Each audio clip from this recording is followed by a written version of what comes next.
Total since starting the program, we have driven a total of 68,345 miles. Total expenses were $57,907 at 85 cents per mile, and that is my cost per mile. Total revenue was $118,000 at $1.73 per mile. That brings our total profit loss to $60,145 at 88 cents per mile, and all of these loads are dry van.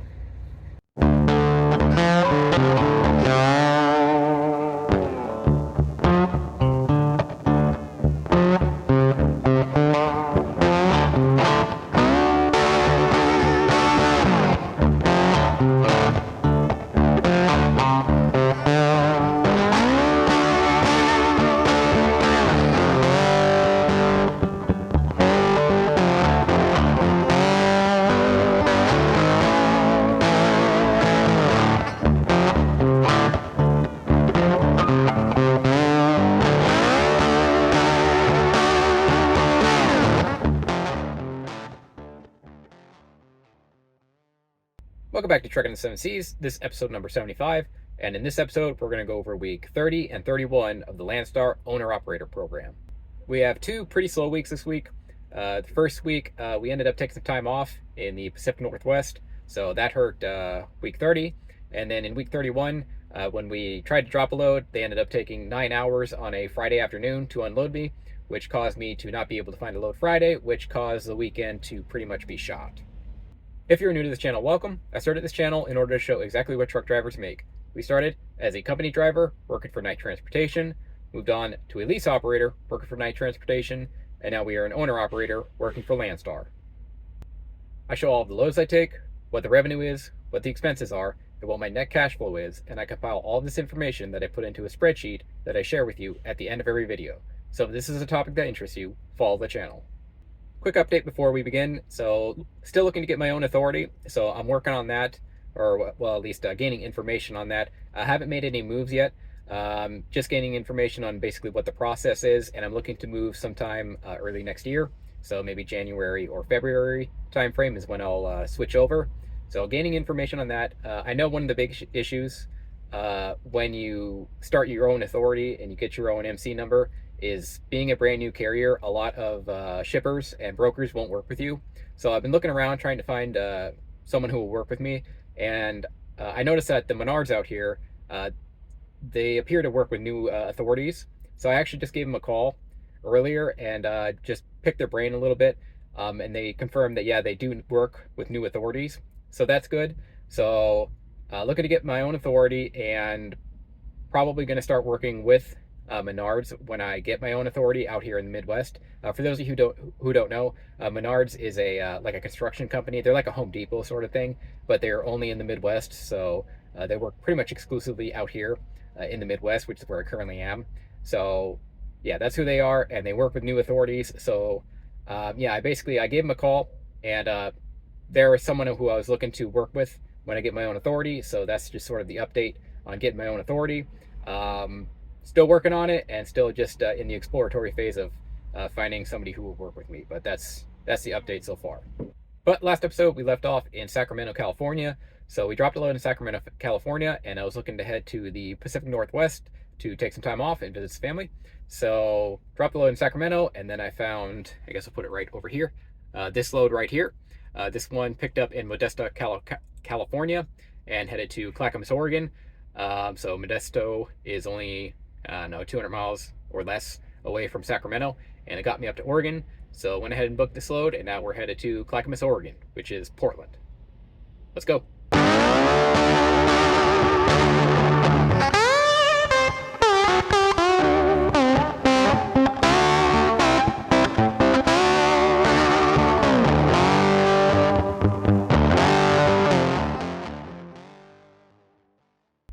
Okay, so after that Clackamas load, we were trying to get back to the Midwest. We couldn't find a load directly to the Midwest, so we ended up finding this load right over here. So this one's picked up in North Bend, Washington, which is just outside of Seattle. So picked up there, and then it was headed to Tyler, Texas, which is Dallas, Fort Worth area, just outside of it.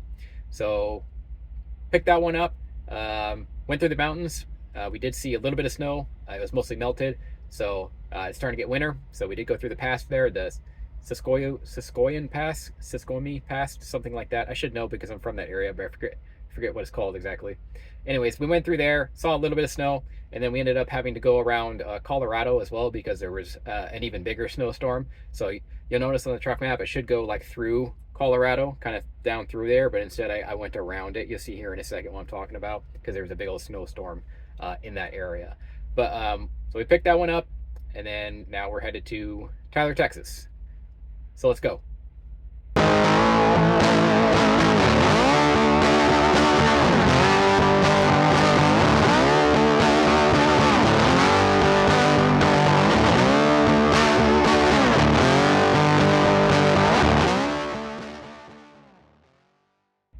Okay, so after that Tyler, Texas load, we dropped it, and kind of as mentioned earlier, we dropped it at a Target out there in Tyler, Texas, and got there at like 6:30 a.m. My appointment was for 7 a.m. and I didn't get out of there till 3 p.m. and that was on a Friday. So that pretty much screwed me over because that was actually the weekend before Veterans Day. So, dropped the load Friday before Veterans Day. I was expecting to get out of there maybe around 10 or 11 or something like that, and I didn't get out of there till 3. And that pretty much ruined any chance of finding a weekend load. So that sucked. That really ruined the weekend. I did manage to find another load picking up somewhere in Louisiana. It was a paper load, not a very good load. I think it was like $1.80 per mile. So I was like, okay, whatever, it'll get us going. I think I could have picked it up on Saturday, which I tried to. I went there to Louisiana. It was just outside, just inside Louisiana. I forget exactly. And basically they rejected the trailer once I got there. So if the weekend / holiday / unload time on Friday didn't screw me over, this one really did, because they rejected the trailer because it had a little hole in it, just a little one, and it was a paper load, and they just didn't accept the trailer. So I'm like, okay, crap. So at the end of the day, I was like, all right, it's just not happening. So I ended up pretty much sitting for 3 days straight. So dropped the load on Friday, didn't get anywhere. Tried to pick up that other one, didn't get anywhere because they rejected the trailer. And then it was Sunday by the time I was able to maybe grab another one. And by that point, I was just sort of deflated, and I'm like, all right, I'm just gonna wait till Monday. So basically 3 days gone, which is why that this week is gonna be a pretty bad week. So we ended up finding another one right here. This one was from Port Arthur, Texas to Remington, Indiana. I don't know why Landstar does it with the whole driving you to Africa thing. It's just a bug system. I didn't actually, drive to Africa. There's no road there across the Atlantic. But it was going to Remington, Indiana, which is just south of Chicago. However, this one doesn't even make the paycheck. So for those 2 weeks, we literally only do 2 loads. The first one to Clackamas, and then the next one to Texas. There is some time off there that slowed us down, but this unload time in Tyler, Texas really screwed us over, because then we ended up needing to try to find something over a holiday weekend, which I just wasn't able to. So with all that said and done, this load over here that I'm showing right now is not going to make the paycheck. The Tyler, Texas is going to be the last load on this paycheck. So we're going to go ahead and get to the spreadsheet right now. For week 30, we did 1 load. In that 1 load, we got 828 miles. We were paid a total of $1,227 for an average of $1.48 per mile. Landstar's cut was $472 at 57 cents per mile. Fuel expenses were $862 at $1.04 per mile, and there were no maintenance expenses this week. Other expenses: workers' comp $72, card fee $2, bobtail insurance $34, license fees $3, permits $94, tolls $45, physical damage insurance $280, APU payment $451, for a total of $984 for an average of $1.19 per mile. Total expenses for week 30 were $1,846 at $2.23 per mile. Total revenue was $1,227 at $1.48 per mile. That brought our net settlement to negative $619 at negative 75 cents per mile. All right, yeah, so week 30, took time off up in Oregon. So I only did 1 load, so that's why, that's why it's so low. Just did the 1 load after Sacramento, and then took a couple days off, and then grabbed a long load. So not much to say, only 800 miles, so obviously it's going to be a bad week. And also the APU payment came in at $450, so that made things even worse. Yeah, negative 75 cents per mile. negative $619. It happens. You know, it's going to happen to everyone. So just a bad week because, well, I didn't really take any loads and it didn't really run. So that's what's happening there. Not much else to talk about, but let's go ahead and move on to week 31. For week 31, we did one load. In that one load, we got 2,324 miles. Paid a total of $3,673 at $1.58 per mile. Landstar's cut was $1,507 at 65 cents per mile.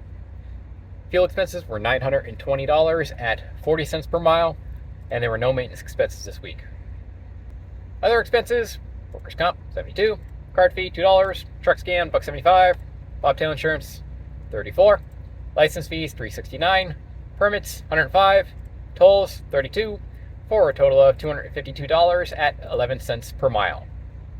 Totals for week 31: total expenses were $1,173 at 50 cents per mile. Total revenue was $3,673 at $1.58 per mile. That brought a net settlement to $2,500 at $1.08 per mile. All right, yeah, so week 31, pretty much kind of the same story. Only did one load, fairly long load.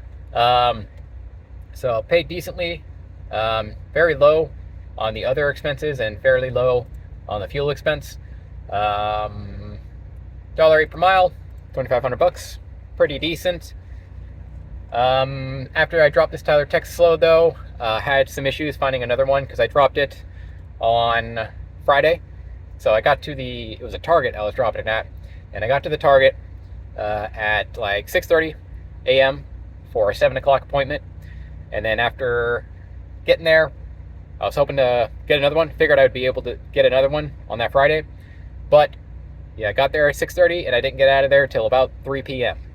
So it was Friday, 3 p.m. by the time I got out of there. And basically it was too late to find something over the weekend. So I ended up basically getting screwed on this load right here because of that wait time there, that unload time.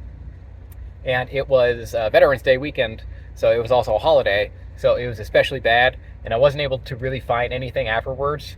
And I ended up taking a really crappy load, I think on, it was on Monday that I ended up finding a load. So yeah, that sucked. So I tried to grab a load in Louisiana on the Saturday of, but then it was paper load and they rejected my trailer because there was a hole in it. So drove out to Louisiana for no reason, and then after that there just wasn't anything, so I ended up waiting until Monday to grab another load. So basically this load right here, I picked it up I think on Monday the week prior, and it was the only load I did legitimately because I didn't get another load until literally 1 week later.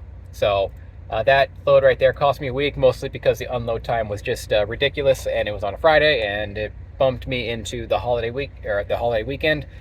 And yeah, kind of a disaster load because I ended up basically losing a full 3 days after this load.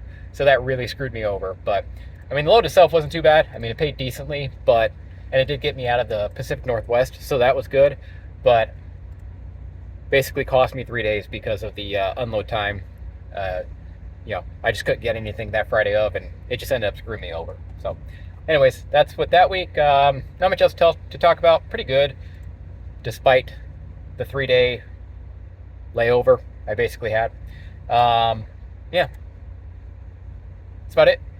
All right, let's go ahead and move on to overalls now. Total since starting the program, we have driven a total of 68,345 miles. Total expenses were $57,907 at 85 cents per mile, and that is my cost per mile. Total revenue was $118,000 at $1.73 per mile. That brings our total profit loss to $60,145 at 88 cents per mile, and all of these loads are dry van. Averages and other information: average weekly paycheck is $1,931. Average weekly miles is 2,195 miles. Total fuel cost is $32,674 at 48 cents per mile. Total maintenance cost has been $10,082 at 15 cents per mile. Other expenses are $15,150 at 22 cents per mile.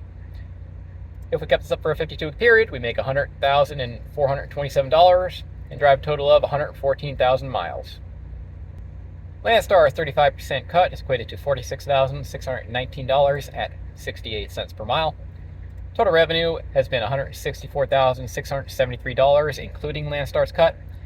And the total revenue per week, including Landstar's cut, has averaged out to $5,287. Total deadhead has been 5,170 miles at 7.56% of total mileage. We've been employed 218 days, or 31 weeks, taking 23 days off, 195 days on duty, 55 total loads. Average load length is 1,243 miles. And if we had a $500 truck payment, we would have only made $44,574 at 65 cents per mile. Okay, yeah, so there is week 31 so far, making 88 cents per mile, no truck payment. If we had a truck payment, we'd only be making about 65 cents per mile. So that's, company driver pay, which is not good. Booking loads for an average of 261 per mile before Landstar takes its cut. So that's good. I mean, I want to book them for at least 250, and I'm booking them for 261. So that's good. Yeah. What else to talk about? Still in the six-figure territory, so that's good. You would have to minus out the cost of truck replacement from that over time, so there is that to think about. Maintenance costs 15 cents per mile, averaging a little over $5,000 per week in revenue if you include Landstar's cut. And now that $5,000 does include time off. It does include layover, like I had this week, and includes everything, so keep that in mind. 7% deadhead, it's decent. That's right about where it should be. Lower the better, obviously, but 7%, I can live with that. And yeah, I think that's about it. I mean, pretty slow week. We only took 2 loads. One really bad load, and then a good load, which kind of turned into a bad load due to the weekend. That's about it. Yeah. Next week and the week after, I can tell you, aren't that good either. So I ran into some more issues. Basically, poor planning on one of them. I just ended up booking a load, and I think I just got the days mixed up, and I ended up scheduling an appointment so that there was a whole extra day between me and the appointment that I didn't need. So I ended up doing an unnecessary reset on like a Thursday, and then I grabbed a load on a Friday the day afterward, and I couldn't basically I had to do another reset over the weekend because the Friday load, I picked it up Friday. There was enough time to do a reset over the weekend before I dropped it on Monday. So yeah, long story short, next couple weeks won't be all that good. Mostly my fault on the next couple weeks, because I just did improper scheduling. I just didn't realize what day it was, I guess. So that happened again, and that's really it. I mean, pretty much it. Pretty slow couple of weeks, and then the next weeks will be slow as well. And then the next week after that, it'll be Thanksgiving, which I'm going to take like a week off. So this is probably going to be a slow month basically, with the holidays and everything. So planning on heading back to Tucson area for Thanksgiving, and going to take some time off then. So we'll see how that goes. Yeah, but I think that'll just about do it for this episode. If you are interested in this spreadsheet or any of the other spreadsheets I've done in the past, you can find them in the About section down below. After you find them, you can open them and then just hit File, Download, and then just download them to a Microsoft Excel sheet. And after you download them to a Microsoft Excel sheet, you can use them however you please. But that'll do it for this episode. Thanks for watching, and I'll see you in the next one.